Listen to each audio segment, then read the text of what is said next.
విశాఖ నక్షత్ర ఫలితములు. ఇది రాక్షస గణము. యోని పులి. ఈ నక్షత్రమునందు 1, 2, 3 పాదములందు జన్మించిన శిశువు మగ శిశువు అయినచో బావమరిదికి, ఆడ శిశువు అయినచో మరదలకు గండము. 4వ పాదమున జన్మించిన శిశువు మగ శిశువు అయినచో తల్లికి మరియు బావమరిదికి, ఆడ శిశువు అయినచో మరదలకు గండము. స్త్రీ ఫలం సుకుమారమైన శరీరం కలది, మిత్రులయందు ఆదరాభిమానం కలది. విశేషముగా తీర్థయాత్రలు చేయును. ధనవంతురాలు, బంధు ప్రేమ కలది అగును. పురుష ఫలం సూక్ష్మదర్శి, తెలివగలవాడు, అసూయపరుడు, దయగలవాడు, మిక్కిలి దూషింపబడువాడును, ఇంద్రియములను జయించువాడను, ధనవంతుడును, పిసినారితనం కలవాడు అగును. దయగలవారు జితేంద్రియులు, నిందింపబడుదురు, ధనవంతులు, గర్విష్ఠులు, దూరదృష్టి తక్కువ. కలహములను తీర్చేవాడు. మంచి అధికారంలో ఉండును. సంఘమునందు గౌరవం కలవాడు.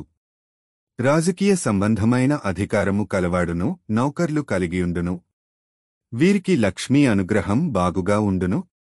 సంస్కారవంతుడు, వయస్సు పెరిగే కొలది ఆకారం కూడా పెరుగుచుండును. 80 సంవత్సరంల వరకు ఆయుర్దాయము. మొదటి పాదం విద్యాధికులు, వ్యాపార దక్షులు, శాస్త్రవేత్తలు, అనురాగవంతులు, శత్రువులను జయించెదరు. 2వ పాదం తమ శక్తి సామర్థ్యములను తామే చెప్పుకొందురు. ఇంగితజ్జులు, నీతి తెలిసినవారు, తగాదాలయందు ఇష్టత గలవారు. 3వ పాదం వారు బలవంతులు, తెలివిగా మాట్లాడుదురు. 40 సంవత్సరముల నుండి రాజస కీర్తివంతుడిగాను, 50 సంవత్సరములకు అహితమైన కార్యములు చేయును. 77 సంవత్సరముల వరకు జీవించును. 4వ పాదం వారు 32 నుండి 40 సంవత్సరముల వరకు మంచి యోగ దశ అనుభవించురు. మంచి మిత్రులు కలిగేదరు.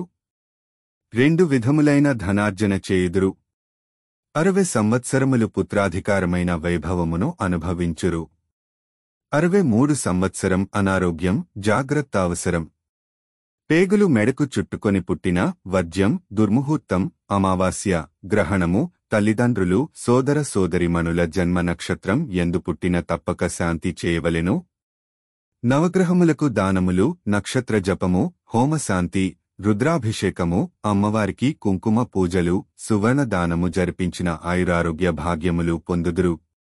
సుఖ క్షేమ లాభములు చేకూరును.